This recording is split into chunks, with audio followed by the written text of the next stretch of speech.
Senhor, meus irmãos, é com satisfação que mais uma vez nós estamos aqui para falar-lhes do grande e infinito amor de Deus através da lição de número 12. Já estamos chegando ao fim deste trimestre e esta lição irá ser abordada no dia 20 de setembro. E o milagre, o texto, o assunto da lição é o milagre do livramento do naufrágio. Vai ser uma lição muito profunda, muito interessante. O texto áureo encontra-se registrado em 2 Coríntios, capítulo 4, versículo 11, que diz assim: E assim nós que vivemos, estamos sempre entregues à morte por amor a Jesus, para que a vida de Jesus se manifeste também na nossa carne mortal. 2 Coríntios 4, 11. Queridos irmãos, o texto de referência está registrado em Atos dos Apóstolos, capítulo 4, capítulo 27, versículo 9, 27, 11, 27, 20, 27, 21. Não leremos. Acompanhem, por favor.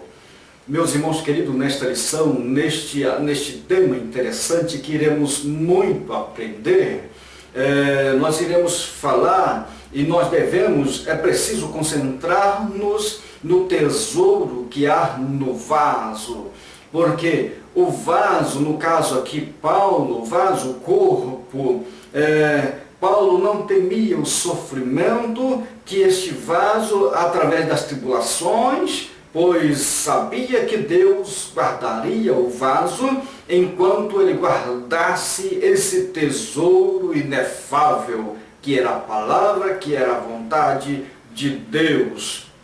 Deus permite as tribulações, mas Ele as controla em todos os sentidos para usar para a sua glória. Deus é glorificado nos vasos frágeis. E isso, quem disse, foi Hudson Taylor, que foi o missionário que levou o evangelho ao interior da China. Ele costumava dizer o seguinte: todos os gigantes na fé foram homens fracos que fizeram grandes coisas por Deus, pois contaram com a sua presença. Ou seja, o valor não está no vaso, o valor não está na força, o valor está no Senhor, em um Deus todo-poderoso, um Deus que criou o céu e a terra, um Deus que nos ama.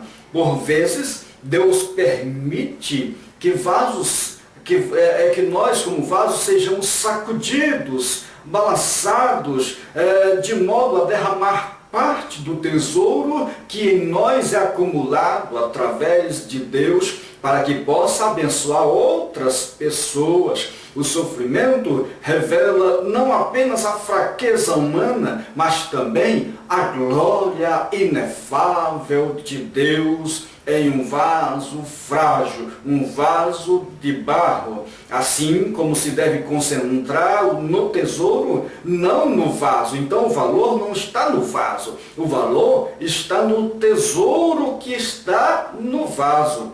Também se deve concentrar no mestre, não no servo, que no caso Paulo e no caso nós. Sofremos é por amor a Jesus. Se sofremos é por amor a Jesus. Se morremos para nosso ego, é para que a vida de Cristo seja revelada em nós. Se passamos por tribulações, é para que Cristo seja glorificado em nós. Ao servir a Cristo, a morte opera também em nós, mas a vida opera naqueles a quem nós ministramos. Louvado seja o Senhor. A nossa vida é como uma viagem, já disse John Bunyan no livro O Peregrino. Ele descreve que a vida é uma viagem, a vida do cristão é como uma caminhada de um homem pelos perigos até chegar ao paraíso. Na jornada da vida, nós atravessamos por situações adversas, situações de espinhos, situações de despenhadeiros, situações de pedras, de pântanos, de lodos, de tantas coisas estreitas, aquelas pinguelas estreitas, desertos causticantes e mares encapelados. Mas, mesmo quando sabemos que estamos fazendo a vontade de Deus, e também a nossa, encontramos pela frente tempestade. As tempestades, elas vêm, as tempestades vão, as tempestades estão aí para passarmos por ela mesmo, mas nós temos uma garantia, nós temos uma certeza de que Cristo está conosco e que nós vamos passar. É apenas uma prévia desta bela lição que nós iremos ministrar. Louvado seja Deus. Será linda, esta lição é maravilhosa, uma das mais belas. Esse trimestre tem sido bom demais, tem sido forte. A poderosa pregação de Paulo incomodava aos religiosos, aos judeus da sua época. Por esse motivo, o levaram à prisão, pois eles amotinaram para tentar ou para acabar com a vida de Paulo. Eles não entendiam que Paulo testemunhava aos grandes com grande unção. Eles não entendiam, não conheciam, eram ignorantes a respeito de Deus. Os falsos mestres, queridos irmãos, eles não possuem o tesouro que nós temos, não possuíam o tesouro que Paulo tinha. Eles viviam como um museu, acumulando peças da antiga aliança, e eles guardavam para si como se fosse algo precioso, mas Paulo já havia deixado o museu da aliança, e agora estava com uma nova aliança através de Cristo Jesus. Da lição: os ventos e a vontade de Deus. Não existe nada que não esteja sob o controle do Altíssimo. Entenda que todas as coisas estão atento ao patente à vista do nosso Deus. Atos 23, 11 nos fala assim: na noite seguinte o Senhor, pondo-se ao lado dele, disse: coragem, assim como você testemunhou a meu respeito em Jerusalém, deverá testemunhar também a Roma. E esta é a jornada que o Senhor às vezes nos propõe. O Senhor nos propõe uma jornada, mas o Senhor não nos mostra o caminho que nós vamos trilhar. E esse é o segredo. É isso que nos motiva, nos move, porque se o Senhor fala a Paulo que ele iria passar por aquela circunstância, apesar de que Paulo foi uma exceção nessa situação, porque Paulo sabia que em Jerusalém lhes esperava dor, sofrimento e morte, mas ainda assim coube a ele agradar a Deus e cumprir o projeto que Deus o tinha proposto para ele. 1.1 da lição. E embora sabemos que se isso acontece conosco, o Senhor nos revele esses detalhes, olhe lá, pode ser que a gente não cumpra a missão. 1.1. Uma fiel testemunha de Cristo. Paulo era testemunha do Senhor. Paulo recebera muitas revelações profundas do Senhor. Paulo, o Senhor próprio Jesus, apresentou a ele, tornando Paulo uma testemunha fiel. Paulo estava tão decidido a cumprir a ordem do Senhor que pôs em jogo a própria vida para consegui-lo. Ele teve oportunidade para ser liberto, ele pôde ser liberto. No entanto, ele optou em cumprir um legado, cumprir uma missão que lhe fora conferida. Atos capítulo 26, versículo 31 e 32, diz-nos assim: saindo do salão, comentavam entre si. Quem? Os julgadores. Este homem não fez nada que mereça morte ou prisão. Agripa disse a Festo: ele poderia ser posto em liberdade se não tivesse apelado a César? Paulo era um homem muitíssimo culto, muitíssimo inteligente. Ele sabia que ele poderia obter a liberdade, mas ele também sabia que o Senhor tinha um propósito, porque o Senhor já havia dito que ele teria que se dirigir a Roma para também pregar o Evangelho. Veja, o rei Agripa era um judeu versado em muitas questões, inclusive nestas questões. Paulo, ao perguntar ao rei Agripa sobre os profetas, Paulo forçava o rei Agripa a assumir uma posição, sem dúvida. Então veja, sem dúvida, o rei não poderia repudiar estes fatos, porque ele, como judeu, ele conhecia e ele cria nisso. Mas Agripa sabia que, se declarasse a fé que Paulo estava professando, seria confrontado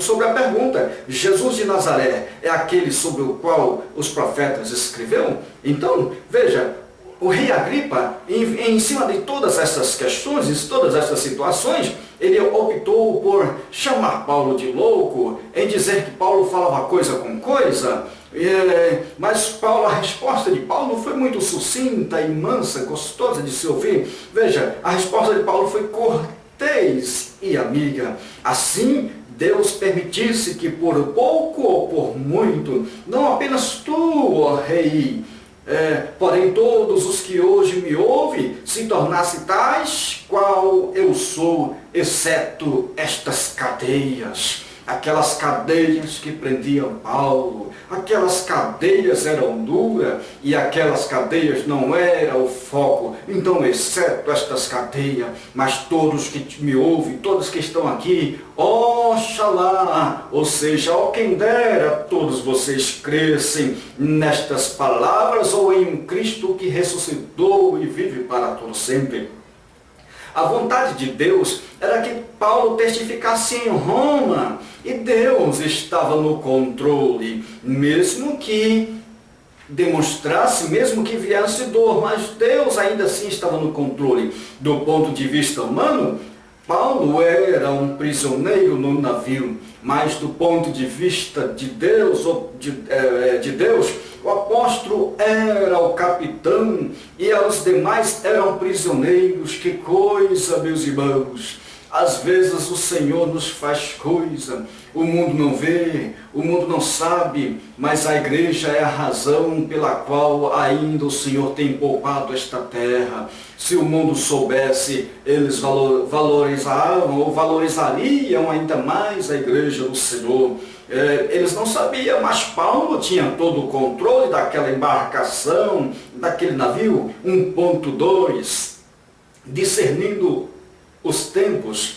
Não é de hoje que as pessoas confiam mais nas conclusões de peritos e nas ciências que nas advertências de homens de visão espiritual como Paulo. Então, Atos 27, 11, mas o centurião, em vez de ouvir o que Paulo falava, seguiu o conselho do piloto e do dono do navio. Que pena, meus irmãos, que pena que os homens ainda não entenderam que as coisas não é do modo natural.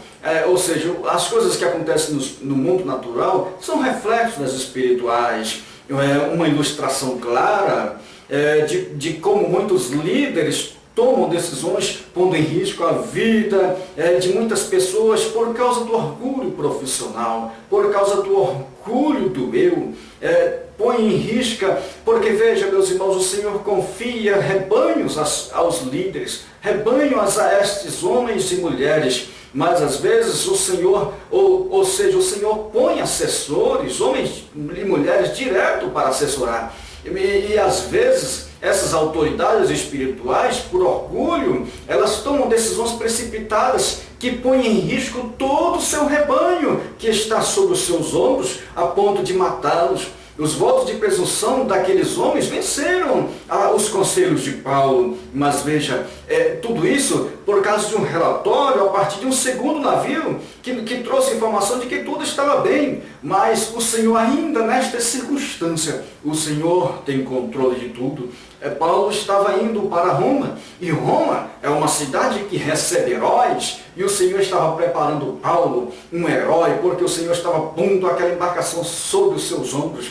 E Paulo iria ser recebido como herói, louvado seja Deus. E isso dependeria do seu jeito de ser recebido lá, para que o Evangelho fosse posto com mais tranquilidade. Paulo deveria chegar ali como um grande herói, salvador de vidas. Para que isso? Para que o Evangelho tivesse liberdade, mesmo que Paulo estivesse em cadeia, ele pudesse ter o respeito das autoridades para o Evangelho ser ministrado.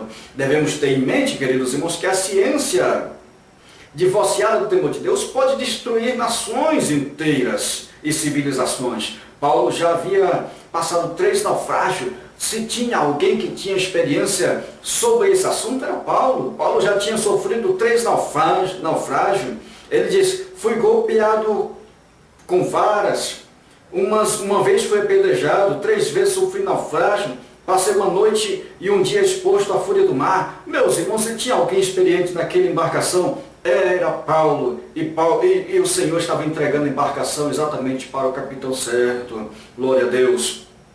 Se existe uma coisa, meus irmãos, é que sempre o Senhor nos indicará, sempre o Senhor nos dará sinais. Se nós tivermos visão espiritual para ver, veremos. Se tivermos ouvidos espirituais para ouvir, ouviremos. Então, o Senhor sempre nos colocará a sinalização no caminho. Aprenda a discernir os sinais de Deus que o Senhor lhes dá, pois quando não prestamos atenção às placas de sinalização da vida, podemos provocar acidentes e abismos terríveis e fatais. Mas aqueles que têm comunhão com o Senhor, vivem uma vida com Deus, o Senhor sempre lhes dará sinal. Deus não nos deixará enganados, essa é uma regra. No Salmo 25:3 nos diz: nenhum dos que esperam em ti ficará decepcionado. Decepcionados ficarão aqueles que sem motivo agem traiçoeiramente. Esses sim ficarão. Amós capítulo 3, versículo 7.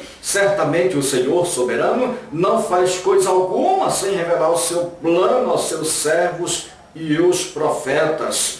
João capítulo 7, 17, se alguém decidir fazer a vontade de Deus, descobrirá se o meu ensino vem de Deus ou se eu falo de mim mesmo. Isso foi Jesus falando, coisa forte. 1.3, o contraste entre Paulo e Jonas. Vejamos, comparando a ambos, vemos que Jonas fugia de uma chamada, Paulo viajava para cumprir uma missão.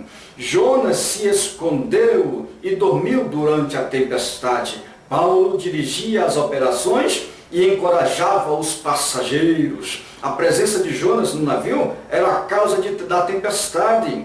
No entanto, o navio em que Paulo viajava seria preservado de todo dano se os tripulantes respeitassem o seu aviso. Atos 27, 10, 9 e 10, tínhamos perdido muito tempo e agora a navegação se tornaria perigosa, pois já havia passado o jejum. Por isso Paulo advertiu: senhores, vejo que a nossa viagem será catastrófica e acarretará grande prejuízo para o navio, para a carga e também para as nossas vidas. Esse foi o aviso de Paulo. Então veja, por que Paulo fala sobre passar o jejum? Vamos entender. Todos os israelitas, meus irmãos, aos 10 dias do sétimo mês, será o dia da expiação. Levítico 23, versículo 27. O tempo do jejum foi lembrado por Paulo aqui, por se referir aos 10 dias do sétimo mês, que deveria ser guardado por causa do dia da expiação. Esses dias aqui, meus irmãos, eram aqueles dias em que os sacerdotes ofereciam ao Senhor, após a expiação, eles traziam aqueles dois bodes, o bode emissário e o bode expiatório. Um bode era sacrificado, um carneiro era sacrificado, e o emissário, ele ia para o deserto, após ser confessado o pecado do povo sobre o seu chifre, sobre a sua cabeça. Era esse dia. Então havia uma preparação para esse dia, o dia da expiação. E Paulo estava falando desse jejum, pois havia passado o jejum. Naquele momento a embarcação poderia sofrer dano nos recifes. Paulo estava avisando em virtude do que o Senhor estava falando, mas o povo não ouviu a advertência de Deus. Entre Jonas e Paulo havia grande diferença. Jonas era o motivo da tempestade, enquanto Paulo estava protegido pela tempestade. Que coisa, meus irmãos, que coisa! Paulo estava protegido pela tempestade.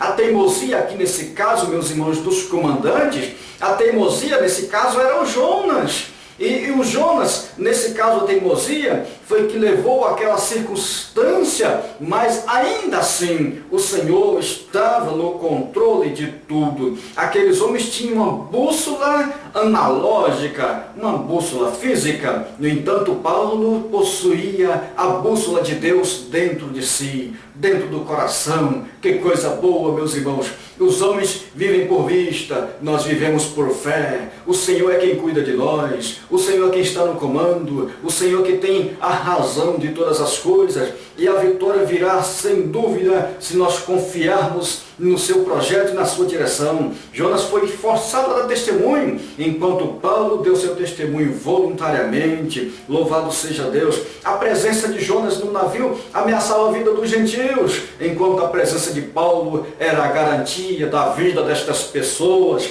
Louvado seja Deus. Há muita diferença se nós formos compará-los, mas vamos andar, não temos mais tempo, já passaram 20 minutos. 2 da lição, perderemos o navio, as almas? Jamais. O que pode dizer isso? Vamos aprender, meus irmãos. Poderemos perder todas as coisas. Uma pessoa cheia do Espírito Santo pode ser a diferença até mesmo em um naufrágio. Paulo foi esse homem, meus irmãos. Ele estava ali no lugar certo, na hora certa, mesmo com sua própria vida, através do sofrimento, mas ele estava ali por amor a Deus e aquelas pessoas. 2.1, o encorajamento de um líder. Veja, a crise não faz a pessoa, não. A crise mostra do que é feita. Então veja, a crise ela apenas vai revelar aquilo que está dentro. A nossa confecção, a nossa estrutura será testada através do sofrimento, será testada através da tempestade, das provações. Se não houver, se ele não foi forjado, ele vai fragilizar, ele vai cair e não vai dar certo, porque a verdadeira liderança vai aflorar, se esse for a vocação, se essa for o chamado do Senhor. Atos 27 e 13. Começando a soprar o vento suavemente. Isso aqui é forte, meus irmãos. Esse vento nos confunde, este vento suave é terrível. O vento brando faz muita gente confundir as circunstâncias da vida. Por momentos parecia que Paulo estava enganado, por momento alguém poderia deduzir que Paulo não tinha conhecimento de causa. Então, esse vento que aparece ser tranquilo, embora o Senhor tenha dito que a tempestade está chegando. Então veja, se pudéssemos ver a carranca, o adversário das nossas vidas, nós jamais cairíamos nessa falsa paz, que a Bíblia nos fala que o mundo proporciona falsa paz, porque a verdadeira paz só em Jesus. Se um jovem, por exemplo, pudesse ver as drogas ou o abismo que vem após o uso das drogas, olha lá, eu acho que ele não entraria nesse caminho. Se o homem pudesse ver, por exemplo, aquela questão do álcool, vou só provar um pouquinho, se ele pudesse ver o abismo que estava após, ele não entraria. Eu acredito que ele não tomaria o primeiro gole. O diabo é um mentiroso, ele é um falsário, ele sempre vai nos confundir com esse falso vento. Mas só que tem uma coisa, se o Senhor está contigo e ele já te falou, já te avisou, creia nisso que o Senhor falou. Não vá pelos olhos, vá por aquilo que o Senhor disse. Ele promete vida, mas ele arrasta para a escravidão, para a morte. O pecado é uma fraude, meus irmãos. Parece delicioso aos olhos, mas é veneno mortal. Parece bonito, mas é feio. Parece vida, mas é morte, queridos irmãos. 2.2. Deus me deu a vida de vocês. Deus entregou a vida dos tripulantes a Paulo. Todos estavam temorosos. Todos estavam temendo a morte. Paulo estava vendo anjos. Os anjos do Senhor estavam vindo falar com Paulo. Veja a diferença daqueles que servem e temem ao Senhor. Os anjos cercam, os anjos servem, os anjos os acalmam. Louvado seja Deus. Podemos dormir profundamente em meio à tempestade, porque o Senhor nos faz sonhar. Louvado seja Deus. Atos 27, 24 nos diz: Paulo, não tenha medo, disse o anjo do Senhor, é preciso que você compareça perante César. Deus, a vida de todos que estão navegando no navio com você. Que coisa, meus irmãos. A tripulação estava nas mãos de Paulo, não na mão do capitão. Mas o capitão, o comandante, entendia que estava no controle. Nada, meus irmãos. Deus O Senhor entregou inclusive a cidade nas mãos da igreja, basta nós entendermos. O Senhor entendeu a nação nas mãos da igreja, basta nós entendermos isto. A igreja é poderosa da terra, a igreja é aquela que tem elo direto com Deus, a igreja que dita regra, a igreja que dita ordem, desde que ela entenda e se imponha nesta situação. Louvado seja Deus. Alguns anos antes da conversão de Paulo, quando a vida do apóstolo estava em perigo em Jerusalém, Jesus lhe apareceu no templo e lhe disse o que fazer. Então Paulo já estava acostumado a Atos 22, 17 a 21, ou ainda, quando Paulo estava desanimado em Corinto e considerando a possibilidade de ir a outro lugar, Jesus lhe apareceu e lhe deu coragem para permanecer em Corinto. Então Paulo a comunhão com Paulo, de Paulo com o Senhor era muito grande. Aqui, por exemplo, quando Paulo certamente se encontrava numa maré baixa, quem não se encontra? Quem não alguma vez esteve numa maré baixa? No entanto, o Senhor sempre nos anima. Jesus lhe apareceu novamente para encorajar e instruir o seu servo. Mais tarde, Paulo receberia o estímulo necessário durante a tempestade, em seu julgamento em Roma. Então, meus irmãos, o Senhor nos fez uma promessa maravilhosa, Mateus 28, 20. Eis que estou convosco todos os dias até a consumação do século. O Senhor está conosco. O importante não é a carga do navio, o importante não é o navio, o importante é os passageiros que estão no navio. Louvado seja Deus. O importante não é o vaso, o importante é a essência que está no vaso. O importante é o tesouro que está no vaso. É a missão que o Senhor nos tem confiado. Louvado seja Deus. Ontem à noite apareceu 1000 anjos de Deus, a quem pertenço e a quem adoro, dizendo, nenhum morrerá, ninguém vai morrer, Paulo, estão todos em tuas mãos. O importante não é o vaso, ou o navio, ou a carga, sim, os passageiros, ou a essência do vaso. É o Senhor que habita em nós, é o Senhor que está em nós. O tempo está acabando. E todos, 2.3, e todos se salvaram. Como é gratificante estar na presença do Senhor. Glória a Deus. Ezequiel 22:30, procurei dentre eles um homem que erguesse o muro e se pusesse na brecha diante de mim em favor da terra. O Senhor sempre procura esta pessoa que esteja na brecha para marcar a geração, para marcar o seu povo, para fazer a vontade de Deus, para que o Senhor olhe para esta região, olhe para a terra e veja você à disposição de Deus, você tapando o muro, atento àquilo que o Senhor está falando. Paulo, meus irmãos, andava no querer de Deus. Paulo tinha uma comunhão com o Senhor e Paulo se tornou uma bênção para aquelas pessoas, mesmo nesta situação perigosa. O navio finalmente encalhou na praia de Malta, perto da Itália, onde começou a ser despedaçado pelas ondas. Os soldados queriam matar os prisioneiros. Que coisa, meus irmãos. Podemos ainda tirar uma lição aqui. Os soldados queriam matar os prisioneiros para evitar que fugissem, pois era costume romano. Meus irmãos, às vezes, lideranças que estão no navio, líderes menores, líderes maiores, estou falando em todos os segmentos de liderança, às vezes nós tendemos, diante da circunstância que parece que o barco vai afundar, às vezes nós queremos eliminar os tripulantes do barco, do navio, para que nenhum deles fujam, ou pelo menos tente fugir. Não, meus irmãos, não precisa fazer isso. Nós somos um exército poderoso, mas um exército que tem característica ruim, que é de matar os seus próprios soldados. A função do comando, a função de um líder é sempre salvar a tripulação, é sempre dar a mão a alguém, é levantá-lo como um forte e dizer, não, este barco não vai afundar, nós vamos nos salvar. Pode até despedaçar, mas o Senhor está no comando. Louvado seja Deus.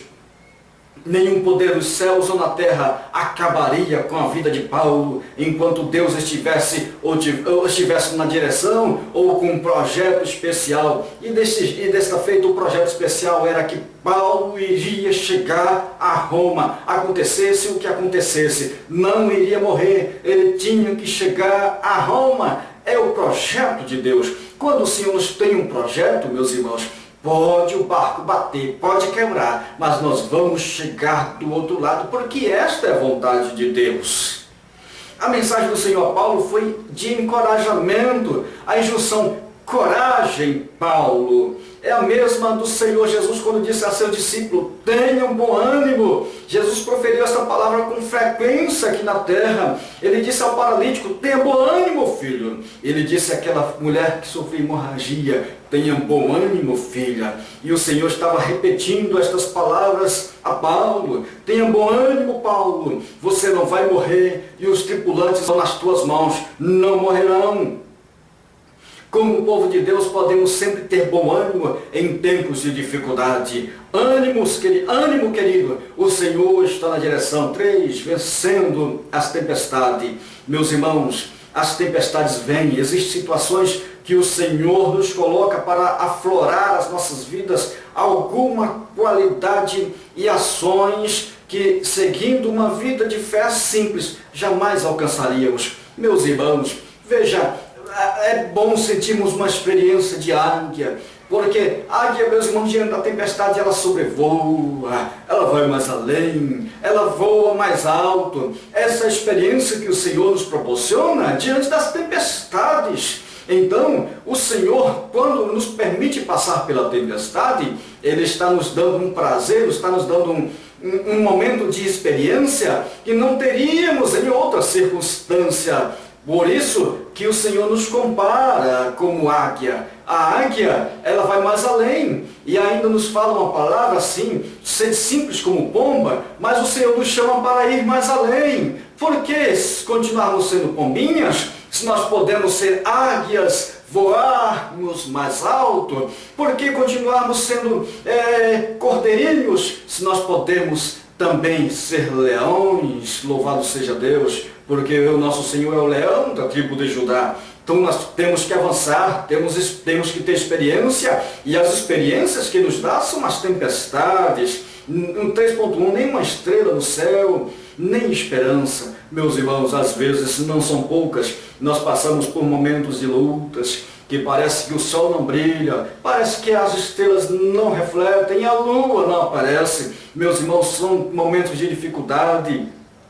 O navio seguia sem rumo. E quantas vezes nossas vidas parecem não ter direção, tendo rejeitado a bússola. Esse pessoal rejeitar a bússola de Deus, estavam no escuro. Mas Paulo não estava no escuro. Lucas escreve que a fé de todos, aqueles 276 passageiros, fugiu de todos a esperança, com exceção a de Paulo, porque Paulo sabia em quem tinha crido. Ele mesmo já escreveu outras vezes, eu sei em quem tenho crido, aleluia. Mas nem mesmo as piores tempestades podem esconder a face de Deus e frustrar os seus planos. Eu posso não estar vendo a face de Deus, eu posso não estar olhando o olhar de Deus, mas eu sei que Ele está pertinho de mim, Ele está à vista. Glória a Deus. Há momentos na vida que não existe sol para nos aquecer, nem estrelas para nos guiar, mas o Senhor, meus irmãos, é o sol da justiça, Ele é a estrela da manhã, aleluia, ele tem tudo. Isso fala na prática, meus irmãos, às vezes o esgotamento físico, em especial aos obreiros do Senhor que trabalham, se afadigam com seus rebanhos, e às vezes lhes faltam forças, mas o Senhor sempre está dizendo, e o anjo do Senhor está dizendo, ânimo, tenha bom ânimo, não desanime. 3.2, transformando adversidades em oportunidade. Quantas vezes o Senhor nos proporciona, meus irmãos, a oportunidade, e nós desprezamos essa oportunidade, nós criticamos, nós falamos, nós nos postamos contrário à nossa liderança, num momento de crise, uma dificuldade, quando na verdade é uma oportunidade que o Senhor nos proporciona. Querido professor, isso poderá ficar claro diante dos nossos alunos. O tempo está acabando, já acabou, e eu quero correr. 3.3, imitadores de Cristo.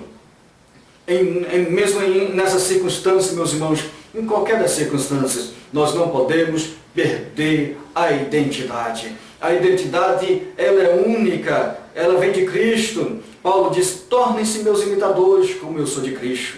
É forte isso, meus irmãos. Chamemos para nós a responsabilidade, porque se nós estamos olhando para Cristo, se Cristo é o nosso alvo, se nós estamos imitando, então podem nos imitar sim, meus irmãos. Glória a Deus. De maneira nenhuma, se nós estamos olhando para Cristo, o nosso alvo, nosso autor e o consumador da nossa fé, de maneira nenhuma seremos confundidos. Meus irmãos, Paulo chegou a Roma, mas chegou como herói. Louvado seja Deus. A tripulação chegou salva ali e Paulo pôde cumprir a sua missão em Roma. Aqui na conclusão da nossa lição, queridos irmãos, nos fala o seguinte: a tempestade da vida servem para revelar o caráter cristão. Essa é a situação, meus irmãos. É na tempestade que vai revelar o nosso caráter. É na tempestade que vai revelar quem somos. E aí, meus irmãos, não tem como esconder, porque na tempestade é nós e Deus. A tempestade ela vem por duas razões. A tempestade ela pode vir para provar a nossa fé, ou a tempestade ela pode vir para nos corrigir, para mostrar-nos o caminho. No caso de Jonas, a tempestade veio para corrigir, mas no caso de Paulo e dos discípulos, ela veio para provar a fé. E no caso de Paulo, ela veio com ainda mais, ela veio para provar a fé não de Paulo, mas a fé dos tripulantes. E ainda para ajudar Paulo a cumprir a missão. Nós podemos tirar uma lição maravilhosa aqui, que quando Deus nos chama, às vezes o Senhor, nós não sabemos os caminhos que Ele vai tomar para nos abençoar. Mas se nós cremos que o Senhor nos chamou, confiemos nele. Não importa, não interessa se eu estou vendo a luz, não interessa se eu estou vendo o sol, não interessa se eu estou vendo apenas um palmo na minha frente, não.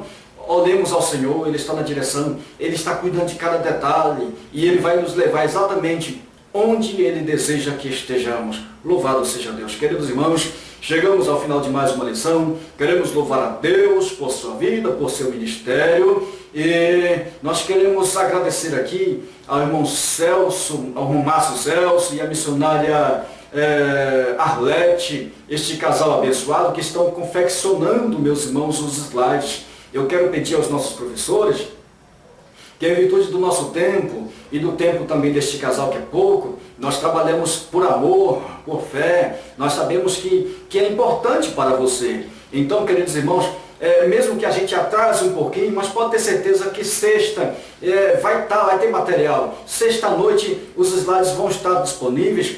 Nós atrasamos bastante, meus irmãos, devido à correria. O Senhor nos pôs em nossa vida um programa de rádio. O irmão pode acessar, inclusive, pelo site www.radiopaspalmas.com.br. Nós temos um programa lá que de segunda a sexta, de 9 às 11, na manhã na paz. E tem sido uma bênção, mas tem feito nos acorrer um pouco mais. Mas está gratificante. Pedimos que olhem por nós, esteja conosco. No YouTube, dê um joinha lá, dê um joinha, para nos abençoe nesse negócio, porque tudo isso é feito com muito amor, para que o Senhor abençoe a sua vida e o seu ministério. Queridos irmãos, fiquem na paz do Senhor Jesus. Se Jesus não voltar, estaremos finalizando logo mais o nosso trimestre e já virá um novo e o Senhor mais uma vez será glorificado. Fiquem na paz do Senhor Jesus, queridos irmãos. Fiquem com Deus. Um grande abraço. Amém.